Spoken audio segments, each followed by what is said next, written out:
नमस्कार। सबसे पहले तो मैं आप सब मीडिया बंधुओं का धन्यवाद करता हूँ कि आप सब एक छोटे से बुलावे पे हमारे आप आपने हमारी मीटिंग कवर करने के लिए समय दिया और आप सभी ने ओपीएस बहाली के संघर्ष के वक़्त भी हमारा बहुत सहयोग किया है। आप सबका मैं एक बार पुनः धन्यवाद करता हूँ। देखिए आज जो ये महत्वपूर्ण बैठक हमारी हुई क्योंकि आप सब देख रहे हैं यूपीएस का मुद्दा पूरे देश में जो है इस समय बिल्कुल जोर पकड़ रहा है और साथ में हमारे जो कर्मचारी साथी जो ओपीएस से छूटे हैं उन साथियों को कैसे ओपीएस दिलाई जाए और अपना हमारा जो एनपीएससी संगठन है उसको कैसे मजबूत किया जाए।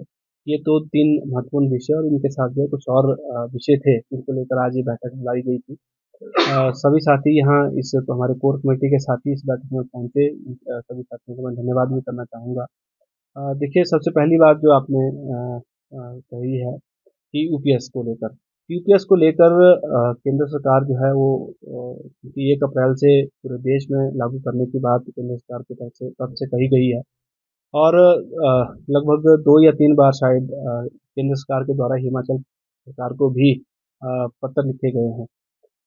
एक तो पहली बात मैं कहूँ कि पूरे राष्ट्र स्तर पे जो है यूपीएस का विरोध हो रहा है और उसी कड़ी में हिमाचल प्रदेश में भी यूपीएस का जो है विरोध दर्ज किया जा रहा है।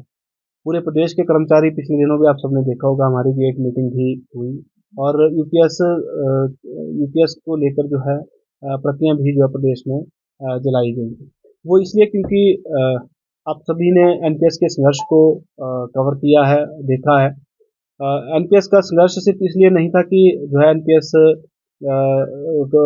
से जो है सिर्फ कर्मचारियों को नुकसान था और उनको सिर्फ ओपीएस से फायदा था।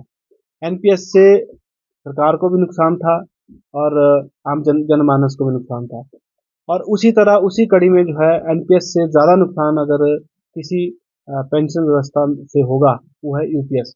यूपीएस से इसलिए क्योंकि यूपीएस में जो है जो सरकार के द्वारा शेयर 14% एनपीएस में दिया जाता था वही शेयर जो है वो 18.5% पे दिया जाएगा और साथ में कर्मचारियों का 10% जो है वो तो पहले से ही जो एनपीएस में भी काटा जाता था उसी तरह जो है काटा जाएगा।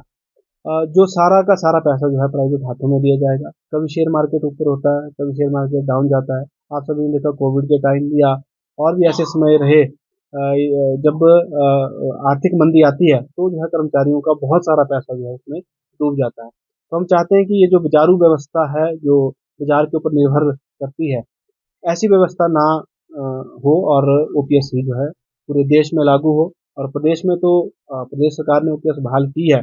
हमें पूरा विश्वास है हिमाचल प्रदेश में जो ओपीएस ही रहेगी। माननीय मुख्यमंत्री महोदय ने भी जो इस विषय में स्पष्ट रूप से कहा है। माननीय मुख्यमंत्री महोदय से जब हमारी कुछ दिनों पहले जो है बैठक भी हुई थी उसके पश्चात हम उनसे मिले भी थे तो उन्होंने कहा कि जब ये प्रदेश सरकार का निर्णय है और हमारी गारंटी है इस गारंटी से हम कभी पीछे नहीं हटने वाले। देखिए राष्ट्रीय स्तर पर भी आंदोलन की रूपरेखा बनाई जा रही है और हिमाचल प्रदेश में भी क्योंकि यहाँ तो ओपीएस लागू है ना यूपीएस की सरकार की ओर से जो है कोई चर्चा नहीं है। लेकिन फिर भी अगर यूपीएस का हमें ऐसे लगेगा कि यूपीएस का आभास होगा कि यूपीएस जो है प्रदेश में कभी इस तरह की कोई परिस्थितियाँ बनती है तो एनपीएस से जरूर जो है संघर्ष की ओर जाएगा क्योंकि इस संगठन की नींव ही जो है पुरानी पेंशन के लिए रखी गई थी और पुरानी पेंशन बहाली हुई है। हालांकि हमारे कुछ साथी छूटे हैं उनके लिए हम जो है आज रणनीति हमने बनाई है। हम चाहते हैं बहुत जल्द जो है वो साथी भी पेंशन के दायरे में आए और इसी तरह जो है हम कोशिश कर रहे हैं कि ओपीएस जो है वो सभी साथियों को मिले और यूपीएस के बिल्कुल हम खिलाफ हैं। यूपीएस को हम जो है बिल्कुल भी हिमाचल प्रदेश में लागू नहीं होने देंगे।